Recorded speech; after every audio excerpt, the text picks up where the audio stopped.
Alright, this is Andrew with Joda Home Inspections. We're doing a sewer scope today here in Salt Lake. Today is October 17th, 2024, and we are at 1556 East Stratford Ave. We have the camera pushed out 113 feet to the city connection, and now we're going to pull it back and see what we find. So this first connection point is called the nose on. That's where it goes from your lateral line into the main city line. Looks like a good connection point there. A little bit of an offset right there where the pipes have slipped a little bit. You have a little bit of a shoulder on the side of the pipe. That's a spot where waste could collect and create a blockage. Never ideal to have any sort of an offset. Another one on top. And it looks like maybe an access point. Maybe out by the street. Probably buried, but it looks like there is an access point somewhere out towards the road. Looks like transite pipe from what I can tell so far. Transite is cement asbestos.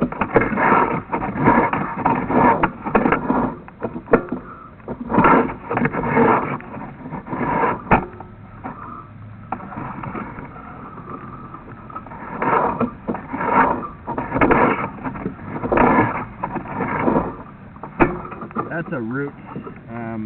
Once you have roots, you're always going to have roots. That's going to be a maintenance item and something that you want to stay on top of. I did notice in the basement, the floor drain had a bunch of waste around it. I don't know if it's actually human waste. That's what it looks like. But it looks like the floor drain is backed up. I didn't see an access point in that area. I would be curious scoping from that spot. Seeing what's underneath the basement slab, but I think at this house, well, no, even if you went through the downstairs toilet, I don't think you would hit that spot.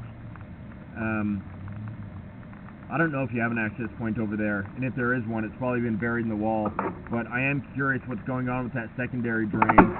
I would recommend having a plumber dig into that and create an access point so that you can scope that line and clean that line. It does look like there's some waste that's come out of it.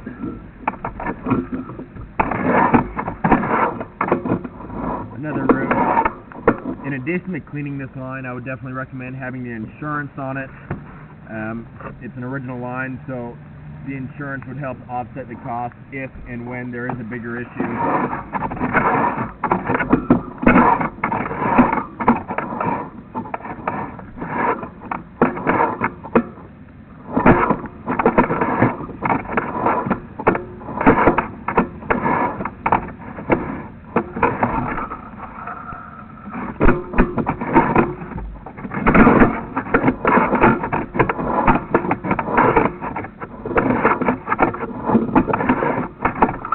More roots right there. It's always good to have the line looked at again once you have it cleaned. Sometimes these roots can conceal defects or issues, and so it's always nice to look at it once it's been cleaned. And if you have it hydrojetted, that's something they just generally include.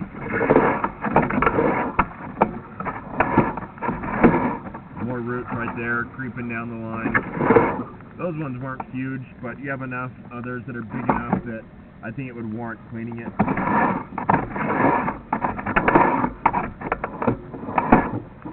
I'm going to quit saying it because, I mean, it's just about every joint, every other joint at this point, but more roots.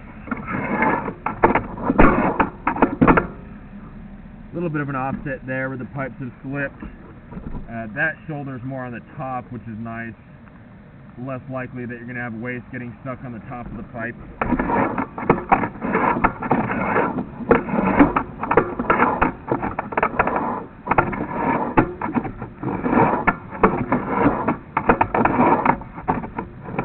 Now we're transitioning to cast iron. I knew we were going to hit it because I'm pulling a lot of black sludge off my camera reel, which is what happens with cast. But with cast iron, it's going to get very rough and rusty, which is what you're seeing on the screen now. Eventually it will need to be replaced, which is difficult because this is generally what's under the house. Another good reason to have the insurance, but also I would try to get an insurance that's going to cover what's under the house and not just what's in the yard.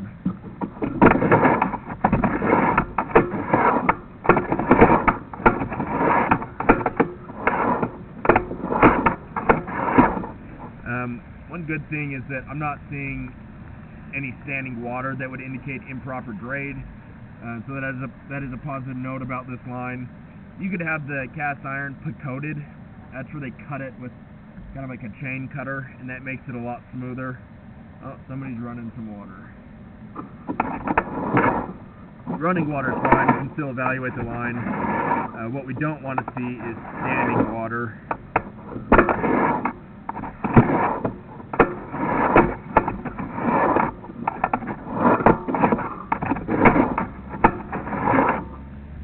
Now we're coming back up the roof stack, so there's not going to be as much to see here.